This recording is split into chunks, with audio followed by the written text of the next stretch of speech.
Science of Being Well by Wallace D. Wattles. Ch.2. The Foundations of Faith. Before man can think in the certain way which will cause his diseases to be healed, he must believe in certain truths, which are here stated. All things are made from one living substance, which, in its original state, permeates, penetrates, and fills the interspaces of the universe. While all visible things are made from it, yet this substance, in its first formless condition, is in and through all the visible forms that it has made. Its life is in all, and its intelligence is in all. This substance creates by thought, and its method is by taking the form of that which it thinks about. The thought of a form held by this substance causes it to assume that form. Thought of a motion causes it to institute that motion.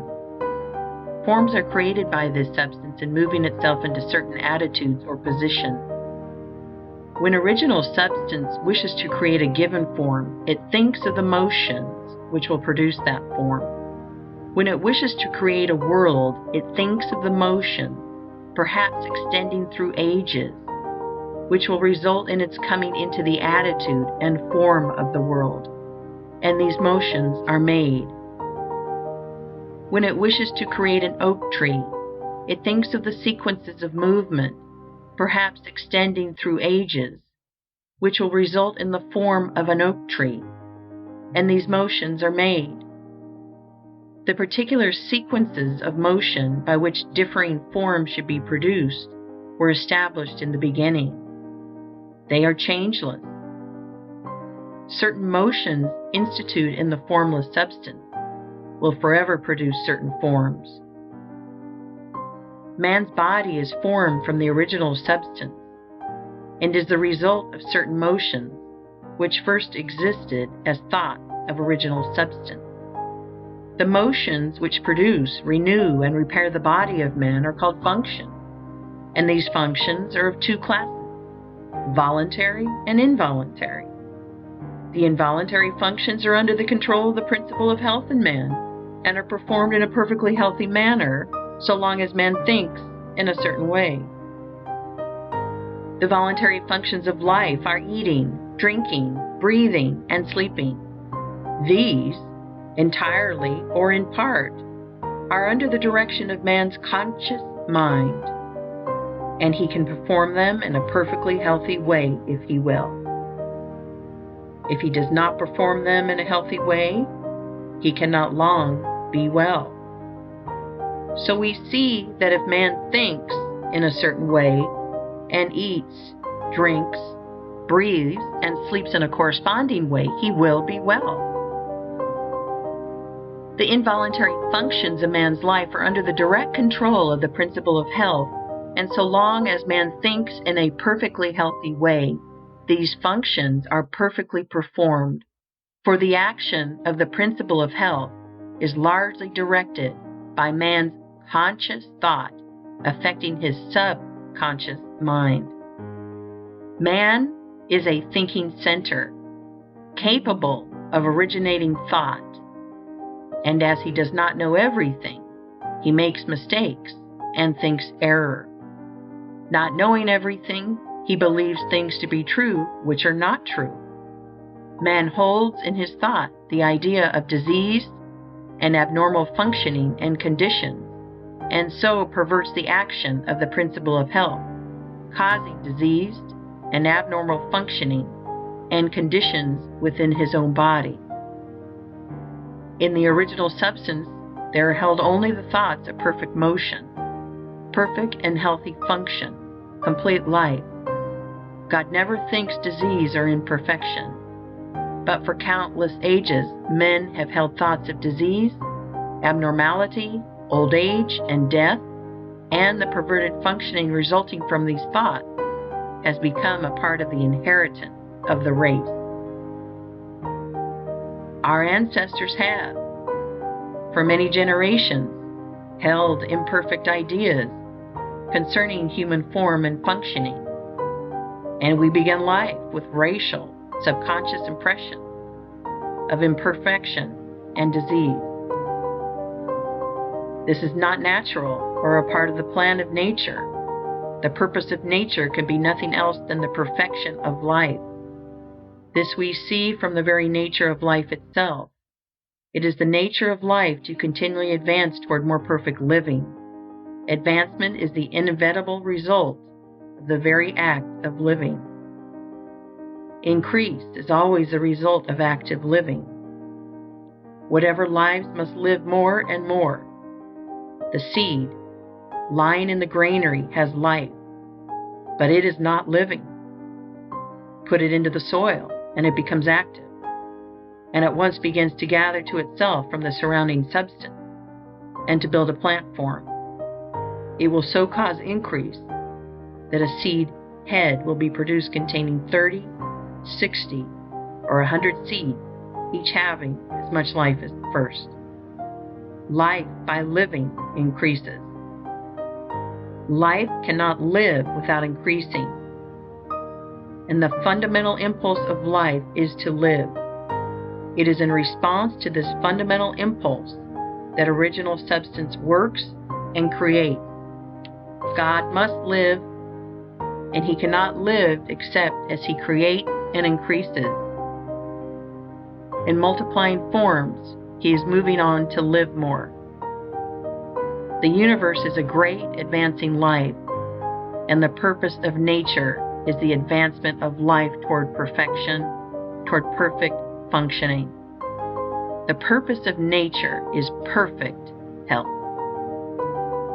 The purpose of nature, so far as man is concerned, is that he should be continuously advancing into more life and progressing toward perfect life, and that he should live the most complete life possible in his present sphere of action. This must be so, because that which lives in man is seeking more life. Give a little child a pencil and paper, and he begins to draw crude figures.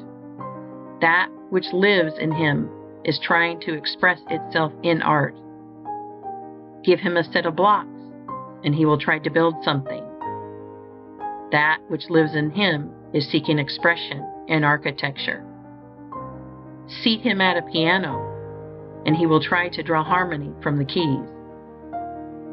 That which lives in him is trying to express itself in music. That which lives in man is always seeking to live more.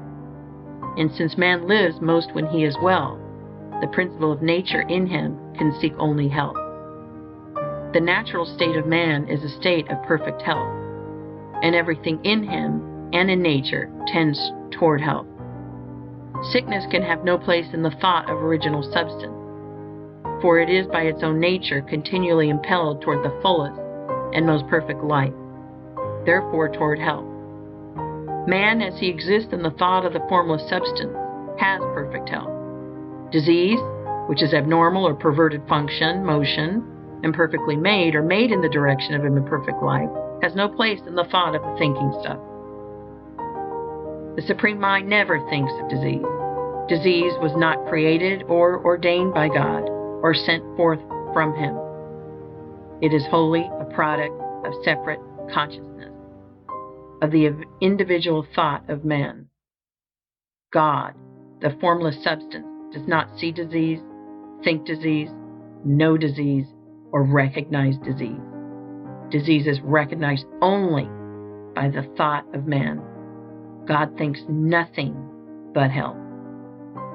From all the foregoing, we see that health is a fact or truth in the original substance from which we are all formed, and that disease is imperfect functioning, resulting from the imperfect thoughts of men, past and present.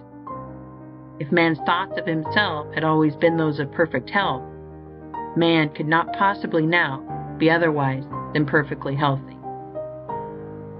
Man in perfect health is the thought of original substance, and man in imperfect health is the result of his own failure to think perfect health and to perform the voluntary functions of life in a healthy way. we will here arrange in a syllabus the basic truths of the science of being well. There is a thinking substance from which all things are made, and which, in its original state, permeates, penetrates, and fills the interspaces of the universe. It is the life of all. The thought of a form in this substance causes the form. The thought of a motion produces the motion. In relation to man, the thoughts of this substance are always of perfect functioning and perfect health. Man is a thinking center, capable of original thought, and his thought has power over his own functioning.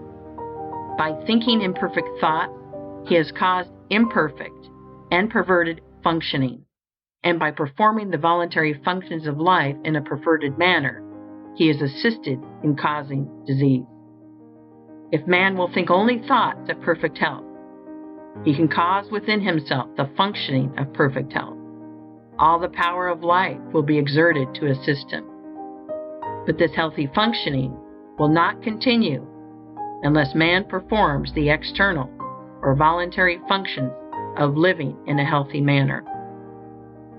Man's first step must be to learn how to think perfect health, and his second step to learn how to eat, drink, breathe, and sleep in a perfectly healthy way. If man takes these two steps, he will certainly become well and remain so. End of Chapter 2. Recording by Jill Preston.